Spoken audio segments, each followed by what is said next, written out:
वर्ग का पहला, तीसरा और पांचवा वर्ण अल्पप्राण होता है, और अघोष की बात करें तो पहला और दूसरा अघोष होता है। तो च क्या है आपका अघोष है, लेकिन क्या ये दंत्य है? नहीं है। तो आपका दंत्य वर्ण आपका केवल और केवल एक है, आप और कहीं जाओगे ही नहीं, है ना। ये आपका तालव्य है, ये मूर्धा है, और ये भी आपका मूर्धा है, ट ठ ड। तो यहाँ पर सीधा सा उत्तर आप देख सकते हैं कि त एकमात्र ऐसा वर्ण है जो आपका दंत्य है, तो उत्तर भी आपका यही हो जाएगा। ज्यादा यहाँ पर माथापच्ची नहीं करनी पड़ी हमें, है ना। अगर दो वर्ण होते तो उसमें से थोड़ा सा हमें दिमाग लगाना पड़ता। ठीक है, तो यहां पर आपका क्या हो गया, डी ऑप्शन करेक्ट है। आगे बढ़ते हैं, ग छ ज ट, इनमें तालव्य महाप्राण घोष वर्ण कितने हैं? क्या कहा, तालव्य महाप्राण और घोष वर्ण कितने हैं? तो तालव्य में आपका च वर्ग के सभी वर्ण तालव्य में आ जाएंगे, तो ग किस में आता है, क वर्ग में आता है। तो च छ ज ये तीन आपके कैसे हैं, ये तालव्य वर्ण हैं। अब तालव्य में से भी आपको क्या ढूंढने हैं, महाप्राण ढूंढने हैं और घोष वर्ण ढूंढने हैं। तो अब आप देखो, ये दो तो आपने काट दिए, तो आपका बचता है ज छ और च। अगर आप देखें, च आपके वर्ग का पहला वर्ण है, छ वर्ग का दूसरा वर्ण है, च छ, और ज आपके वर्ग का तीसरा वर्ण है। तो अगर आप देखें महाप्राण की बात करें तो महाप्राण में आपका वर्ग का कौन सा वर्ण आता है, महाप्राण में वर्ग का दूसरा और चौथा वर्ण आता है, दूसरा और चौथा वर्ण आता है। तो आप देखें ये एल्यूमिनेट होते हुए नजर आ रहे हैं आपको कि भैया ये भी महाप्राण नहीं है, ये भी महाप्राण नहीं है, तो बचता है छ। ठीक है, ये महाप्राण है। अब छह की भी कंडीशन देखो, महाप्राण के साथ साथ घोष हो। अगर घोष की बात करें तो घोष आपका कौन सा होता है, वर्ग का तीसरा, चौथा और पांचवा, लेकिन ये तो वर्ग का दूसरा है कि नहीं है, तो अब ये क्या ऐसा है, ये तो अघोष हो गया, ये तो अघोष हो गया। तो उत्तर क्या आता है, अब उत्तर आपका है शून्य। कितना दिमाग लगाना पड़ा है वैसे, है ना, और तब दिमाग लगाकर हम पहुंचे हैं शून्य पर। तो यहां पर आपका उत्तर क्या हो जाएगा, ए ऑप्शन। देखो फिर से भैया, एलिमिनेट कर दिए, तो तीन वर्ण आपके निकल गए, च छ ज। अब इसमें भी आप देखो पहला, दूसरा और तीसरा वर्ण, इसमें भी आपने देखा महाप्राण कौन सा नहीं है, ये दो महाप्राण नहीं थे, ये काट दिए। उसके बाद छ बचता है। अब छह को यूं भी तो चेक करना, ये घोष है कि अघोष है। अब छह भैया ये तो आपका अघोष बैठा, क्योंकि वर्ग का दूसरा वर्ण है, और घोष वर्ण आपके तीसरे से आरंभ होते हैं, तीसरा, चौथा, पांचवा। तो इसलिए आपका उत्तर क्या निकलेगा, यहाँ पर ए ऑप्शन करेक्ट हो जाएगा। ठीक है, चलेगा, बहुत शानदार। मैम फिर से देख लो दोबारा, और क्या बताऊं इसमें फिर से भैया, च छ ज और च ये अल्प प्राण है, ठीक है, ये भी अल्प प्राण है, और ये भी आपका अल्प प्राण है, और ये है आपका महाप्राण। लेकिन महाप्राण होने के साथ साथ कैसा है, ये अघोष है, और हमसे इन्होंने पूछा है घोष वर्ण, तो इसीलिए आपका कोई सा भी नहीं है। मूर्धन्य ह्रस्व स्वर का उदाहरण बताओ, मूर्धन्य ह्रस्व स्वर का उदाहरण कौन सा है, पहचाने, ए बी सी डी। वर्णमाला अच्छे से याद करनी पड़ेगी। बिल्कुल, आज के प्रश्न करके ना आपको लगेगा कि हाँ वर्णमाला भी कुछ चीज होती है, इससे प्रश्न आते हैं और इससे नंबर काटे जा सकते हैं, है ना। अच्छे खासे नंबर इसमें आते हुए भी गवाए जा सकते हैं अगर आप ढंग से वर्णमाला को तैयार नहीं करते हैं तो। ठीक है, तो अगर आप कर रहे हैं, मेरे से पढ़ रहे हैं, तो कोई दिक्कत ही नहीं है, आप आराम से पढ़ लेंगे। ठीक है, अब मूर्धन्य ह्रस्व स्वर का उदाहरण कौन सा है, पहचानिएगा। प्रश्न नंबर 42,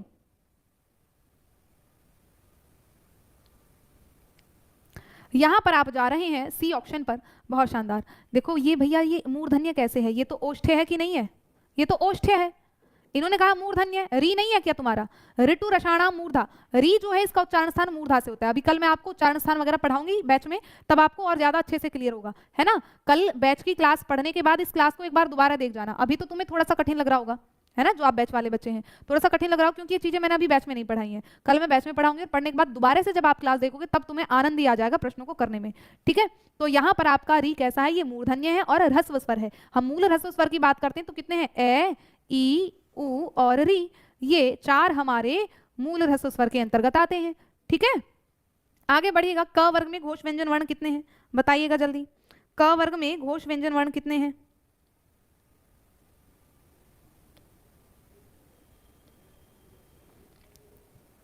ए बी सी डी बताइएगा। कै वर्ग की बात करें तो भैया घोष कितने हैं, तीसरा, चौथा और पांचवा वर्ण घोष कहलाता है कि नहीं। तो तीन होंगे टोटल, कुल मिलाकर टोटल कितने हो जाएंगे, तीन हो जाएंगे। बी ऑप्शन करेक्ट है। आगे देखिएगा, मूर्धन्य अल्प प्राण व्यंजन कौन सा है, मूर्धन्य हो अल्प प्राण हो। तो भैया देखो, सबसे पहले तो मूर्धन्य, च मूर्धन्य नहीं है, तालव्य है। म कैसा है, ये ओष्ठ्य है। ड और ढ दोनों मूर्धन्य है। अब देखो ट ठ ड, ट ठ ड तीसरा वर्ण है और ढ आपका चौथा है। तो अगर आप देखें अल्प प्राण है तो ड अल्प प्राण है, लेकिन ढ कैसा है, सॉरी इन्होंने ढ महाप्राण है, तो हम किस पर जाएंगे, बी पर जाएंगे, क्योंकि अल्प प्राण पूछा है ना, तो पहला तीसरा और पांचवा अल्प प्राण होता है, दूसरा और चौथा आपका महाप्राण होता है ना। तो अल्प प्राण पूछा, अब हम किस पर जाएंगे, बी पर जाएंगे। हाँ मैंने ही प्लान किया था ना आयशा, पार्टी। ठीक है, चलिएगा अगले प्रश्न पर चलते हैं। मजा आ रहा होगा करने में, बढ़िया प्रश्न है। नीचे दी गई तालिका में अशुद्ध मेल कौन सा है, पहचानो। अशुद्ध मेल आपको पहचानना है। ड सघोष अल्प प्राण मूर्धा, क अघोष अल्प प्राण कंठ, घ अच्छा ये ध है, ध सघोष महाप्राण ओष्ठ। अगर आप देखें, देखो ड का उच्चारण स्थान मूर्धा से होता है ट ठ ड, क का कंठ से होता है, लेकिन ध त थ द ध क्या इसका ओष्ठ से होता है क्या, छ तालु से होता है, सही बात है, लेकिन ध तो आपका दंत से है, त थ द ध, ध आपका दंत से है, ठीक है। तो यहां पर आपका सी ऑप्शन करेक्ट हो जाएगा, ठीक है, कि ये आपका अशुद्ध मेल है। आप केवल पहले उच्चारण स्थान से मेल कर सकते थे, अल्प प्राण महाप्राण में घोष अघोष में घुसने की ज्यादा जरूरत नहीं थी, ठीक है। नेक्स्ट चलिएगा अगले प्रश्न पर। दांत और जीभ के स्पर्श से बोले जाने वाले वर्ण को क्या कहते हैं, बताइएगा भैया। दांत और जीभ के स्पर्श से बोले जाने वाले वर्ण को आप क्या कहेंगे, ए बी सी डी, मूर्धन्य, दंत्य, दंतोष्ठ है या कंठोष्ठ है। ए बी सी डी बताएंगे, सी ऑप्शन आप दे रहे हैं। दांत और जीभ के स्पर्श से जो बोले जाते हैं, मैं उत्तर आपका चाहती हूं जल्दी से। 46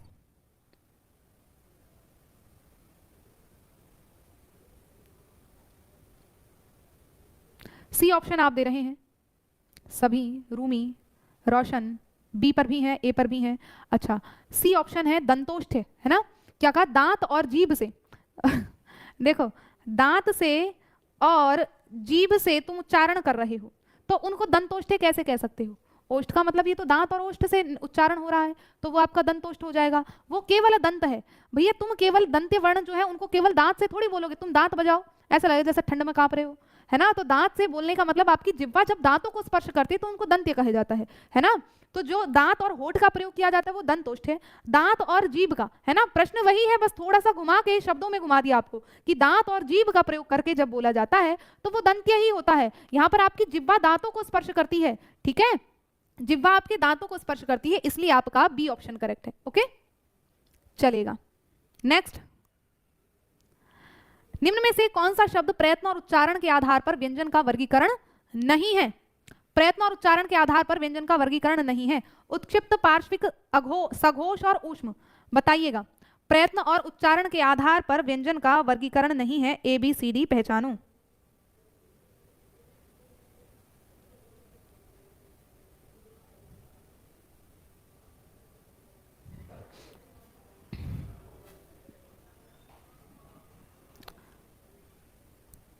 यहां पर ए ऑप्शन आपका करेक्ट होगा कि उत्क्षिप्त कैसा है कि भैया ये आपका जो देखो पार्श्विक क्या है, ये ल वर्ण आपका पार्श्विक कहलाता है। सघोष ये प्रयत्न और उच्चारण के आधार पर है, लेकिन उत्क्षिप्त व्यंजन कौन से आपके ड और ढ, इसका ये हमारे दूसरी भाषा से ली गई ध्वनियां हैं, है ना। ये जो दूसरी भाषा से ली गई ध्वनियां हैं और इनको हम उत्क्षिप्त कहते हैं। इनको प्रयत्न के आधार पर इनका उच्चारण नहीं किया जाता है, ठीक है। तो यहाँ पर आपका क्या होगा, ये प्रयत्न के आधार पर भी संयुक्त, सघोष, ऊष्म आदि सबका उच्चारण करेंगे हम प्रयत्न के आधार पर, लेकिन उत्क्षिप्त का नहीं करते हैं। लेकिन प्राणवायु के आधार पर मैंने आपको बता ही दिया था इनका, तो यहाँ पर आपका क्या है, ए ऑप्शन करेक्ट हो जाएगा, ठीक है। नेक्स्ट चलते हैं हम। अब यहाँ तक ही था आपका वर्णमाला का सफर। अब कुछ प्रश्न आपके आ जाते हैं व्याकरण साहित्य के, ठीक है। कि नेक्स्ट है, हिंदी साहित्य के इतिहास के संबंध में modern vernacular literature of Hindustan किसने लिखा। सुमित कुमार चटर्जी या George Abraham Grierson, Garcin de Tassy या फिर Dhirendra Verma. A B C D प्रश्न का जवाब आप मुझे दीजिएगा।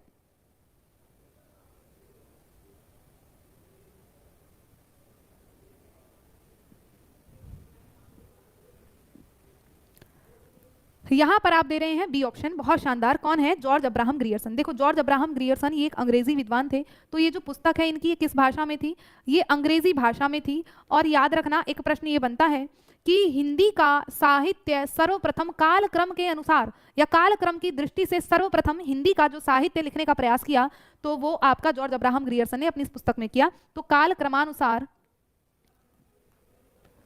कालक्रम की दृष्टि से क्रमानुसार हिंदी का प्रथम साहित्य, हिंदी का प्रथम इतिहास लेखन जो किया था वो जॉर्ज अब्राहम ग्रियर्सन ने किया था, और वर्नाक्युलर लिटरेचर ऑफ हिंदुस्तान। गासा दतासी आप जानते हैं, इन्होंने वर्णानुक्रम पद्धति से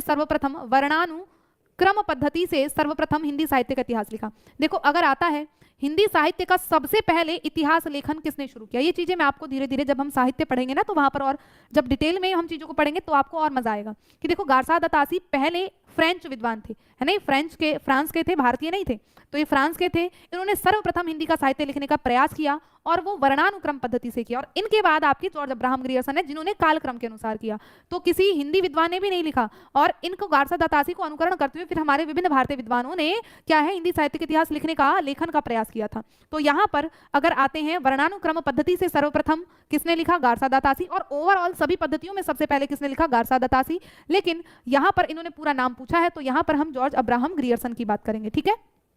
आगे, विरहिनी बावरी सी भई ऊंची चढ़ी अपने भवन में, टेरत हाय दई ले अंचरा मुख आंसुवन पोछत उगरे गात सही। ये किसकी पंक्तियां हैं, मीराबाई की, सहजोबाई की, झीमाचारणी की या दयाबाई की। ABCD प्रश्न आपके सामने क्या होना चाहिए। उत्तर कि विरहिनी बावरी सी भई, विरहिणी बावरी सी हो गई है, ऊंची चढ़ी अपने भवन में, टेरत हाय दई, वो देख रही है और अपनी आंखों से आंचल से आंखों के आंसुओं को पोंछ रही है। तो ये विरह के गीत कौन गाते थे, कौन है वो लेखिका, एकमात्र आपकी मीराबाई, है ना। मीराबाई के ये पद आपके हैं, उनकी पंक्तियां हैं प्रसिद्ध। आगे देखिएगा, हिंदी का पहला पत्र कौन सा है, इतिहास, तिमिरनाशक, उदंत मार्तंड, बनारस अखबार या हरिश्चंद्र मैगजीन। पहचानिएगा हिंदी का पहला पत्र कौन सा है।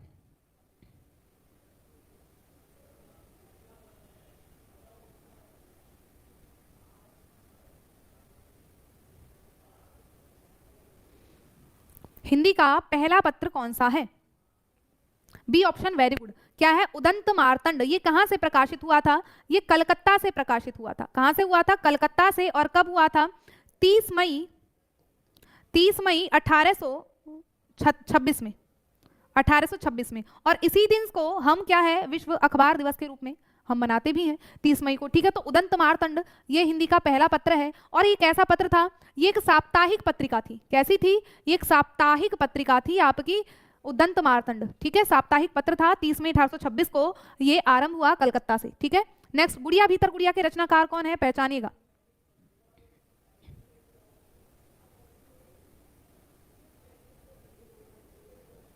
गुड़िया भीतर गुड़िया, इसके रचनाकार कौन है।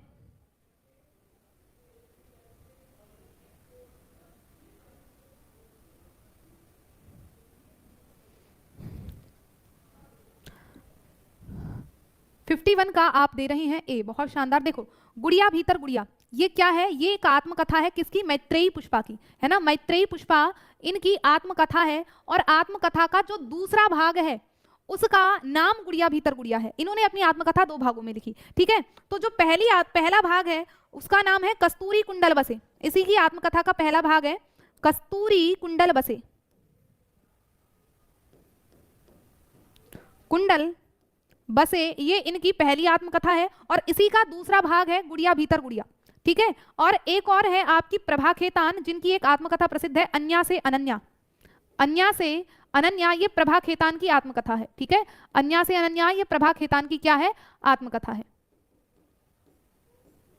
और ये आत्मकथाएं कई बार पूछी जाती हैं आपकी, बहुत बार, ठीक है। नेक्स्ट चलते हैं।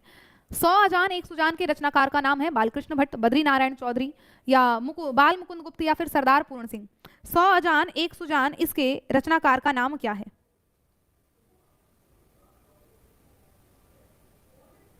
सौ अजान एक सुजान ये बालकृष्ण भट्ट हैं, और इन्हीं का एक प्रसिद्ध उपन्यास है जिसको हम 100 अजान एक सुजान के नाम से जानते हैं।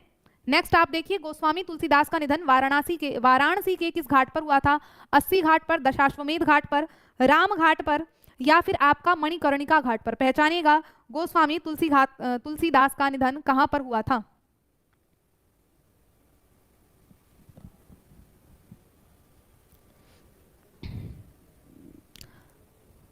ए ऑप्शन आप दे रहे हैं, बहुत शानदार, है ना। 80 घाट पर हुआ था। इनके संदर्भ में एक प्रसिद्ध उक्ति है कि है ना, वो संवत 1680 80 गंगा के तीर, है ना, श्रावण शुक्ल सप्तमी तुलसी तज्यो शरीर, इस तरह से। तो 80 गंगा के तीर से आपको याद आता है कि 80 घाट पर इन्होंने अपने प्राणों का त्याग किया था, इनका निधन हुआ था, ठीक है। भक्तमाल के रचनाकार कौन है? केशवदास है, नाभादास है, विष्णुदास है या सुंदरदास है? बताओ भक्तमाल के रचनाकार कौन है? A B C D. Bhaktamal के रचनाकार कौन है?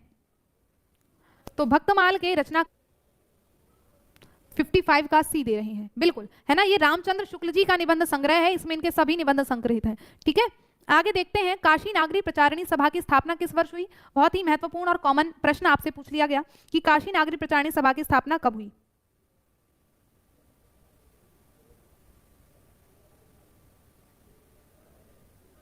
काशी नागरी प्रचारिणी सभा की स्थापना की गई थी, है ना, सबसे पहले। तो जो काशी नागरी प्रचारिणी सभा है इसकी स्थापना हुई 1893 में। और किसने की? बाबू श्याम सुंदरदास। ये 3 दोस्त थे एक साथ जिन्होंने इसकी स्थापना की थी, जिनमें हम बाबू श्याम सुंदरदास का नाम सर्वप्रथम लेते हैं। ठीक है, बाबू श्याम सुंदरदास। चलिएगा नेक्स्ट। प्रेम सागर किसकी रचना है? पहचानिएगा।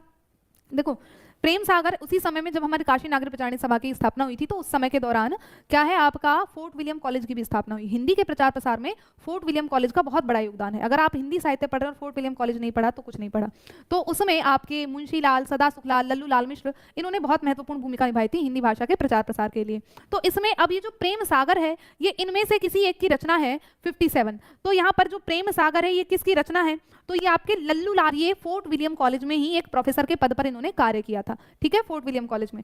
उसके बाद हम नेक्स्ट प्रश्न पर चलते हैं कि आधुनिक हिंदी साहित्य की पहली आत्मकथा के लेखक माने जाते हैं बाबू श्याम सुंदरदास, देवेंद्र सत्यार्थी, हरिवंश राय बच्चन या आपके जयशंकर प्रसाद। तो आधुनिक हिंदी साहित्य के प्रथम आत्मकथा लेखक,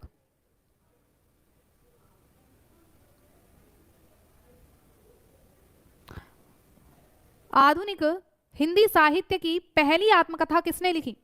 तो यहां पर नाम आता है, देखो हरिवंश राय बच्चन ने भी लिखी। आप जानते हैं उनकी जो आत्मकथा है 4 भागों में है, लेकिन बाबू श्याम सुंदरदास जो है वो पहले व्यक्ति हैं, उनको वो पहला गौरव प्राप्त है जिन्होंने अपनी आत्मकथा लिखी थी। तो इनकी जो आत्मकथा है मेरी आत्मकहानी करके इन्होंने अपनी आत्मकथा लिखी थी।